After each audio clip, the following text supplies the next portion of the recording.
Hello, here with Brian Jacques reading Martin the Warrior, Chapter 6. So here we go, my friends. Please like and subscribe. Comment in the comments below.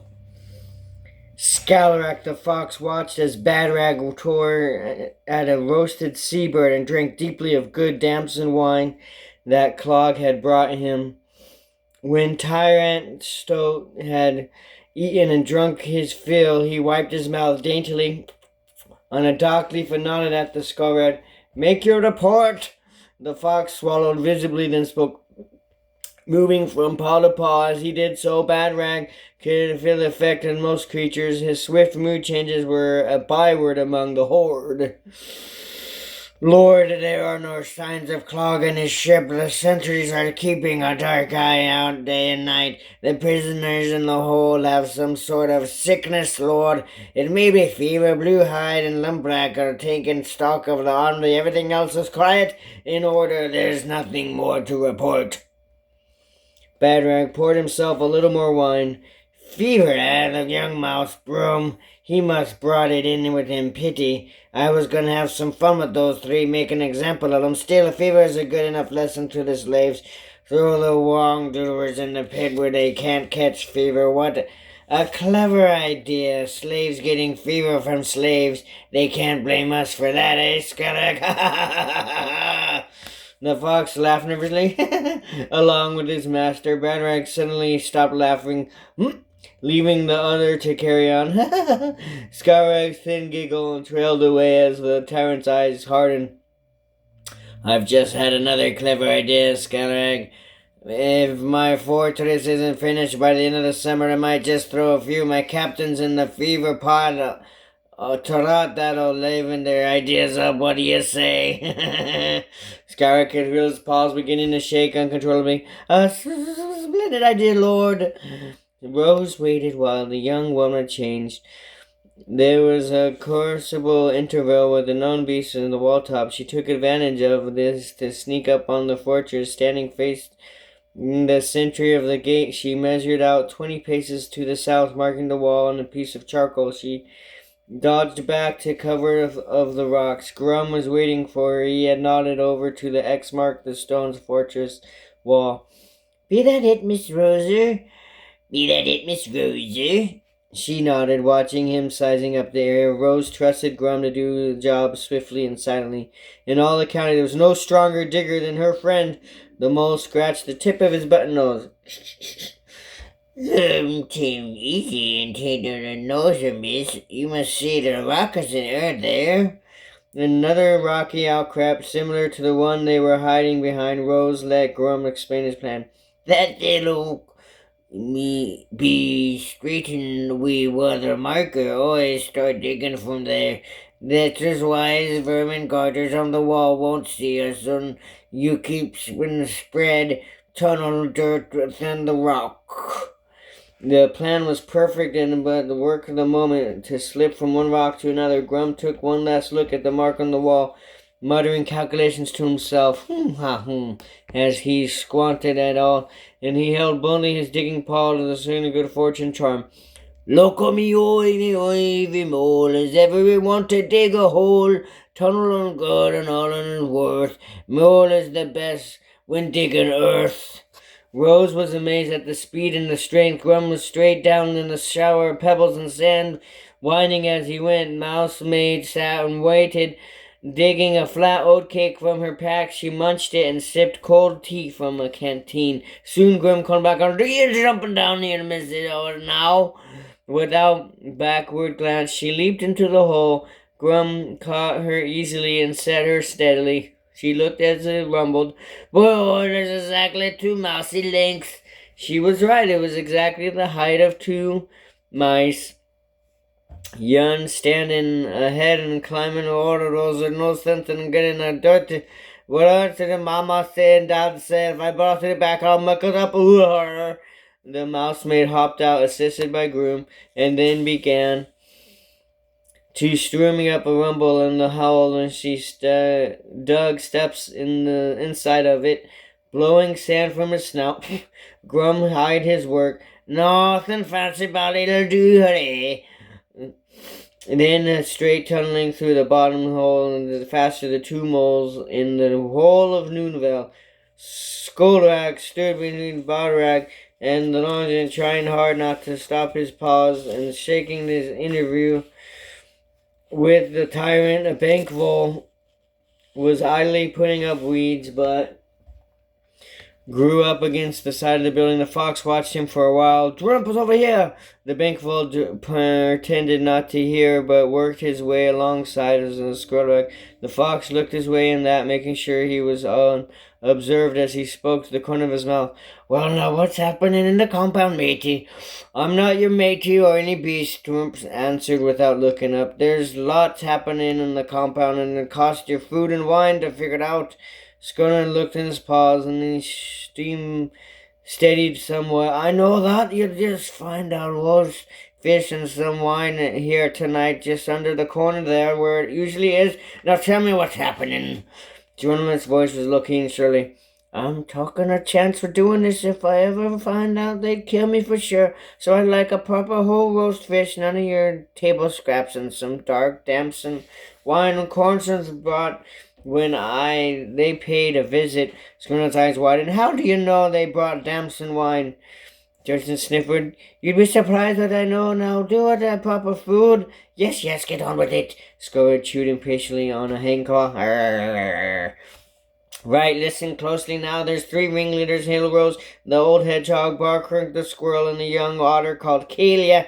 These 3 are urgently calling for slaves and steal the fish crops, and also tools from the quarry, sharp stones, anything they can make into weapons. There's a plan of some sort to free Martin Frieden and another mouse from the prison pit. Kalia has been doing something that he takes the food to the prisoners each night.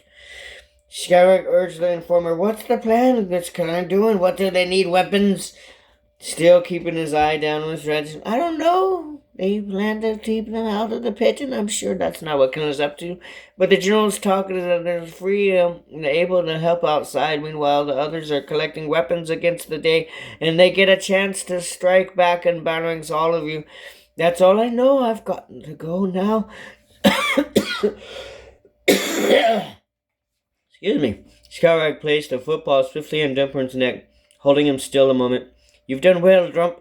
Make sure the fish and the wine are the best, but find out more. I need to know more. When will I see you again, friend? Bankroll shrugged and snarled his paws. I'm not your friend. I'll be in touch. In the gloomy of the prison, the young Brougham was sitting undepressed.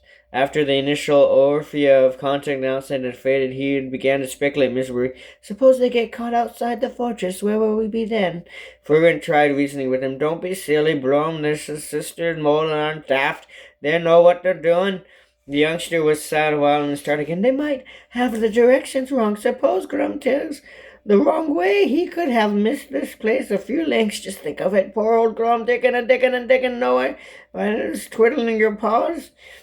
Martin and Broom a light thump on the back. There now, that's all the gloom and do, young fella. You've always told us that Groom has a champion, a digger in the county wall, and you let me know you moles are amongst the sensible beasts in the other land. If your friend Grum is a champion digger, then why, I trust him with my life any day. So would you, huh, Feldon? Before the squirrel had a chance to answer, a spear blade clanged in the gritter above. The 3 friends looked up. They could see clearly, but Snugger's voice was unmistakable. They say you've all gone the fever down there. How do you feel? Sick and dizzy and sweating? Not very nice, is it? Furlan laughed scornfully. Ha ha ha! It doesn't hurt us as much as the rock that I hit you with in the mongnose. Scornon banged and gritted the spar angrily. Clink, clink, clink, clink. I find my half a mind to come down there and run you through with my spear. But you won't, will you, because you're terrified catching a fever? Fenelon's answer came back mockingly. Scouting twatched his spear gratefully against the times.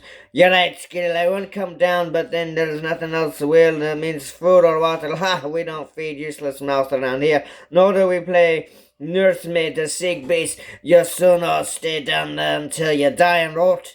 The fox swaggered off. Probably he had won the argument. Martin felt the tear from Bruno's cheek as he dampened his paw. He threw his arm around there and says, I don't know what you're rotting, but pretty soon we'll be rotten surprise and finds we're gone from here. Imagine the fox's face. Bruno managed a sniff smile. Yes, that'll be safe for Noondale. Martin began kicking aside the pit along join him. The footpaths thundered away the back earth while Brum squinted from the darkness. What are we doing? Give your mole a friend, a little help from guidance. He'll probably be sensitive underground noises. No, take a notice to us, Brum. Take notice to Noonville. Where do you live? What sort of place is it? What creatures is nice and food got? Go on. You listened to poor Martin. Noticed that Broom's heavy mood was sad and disappeared when he talked of his home.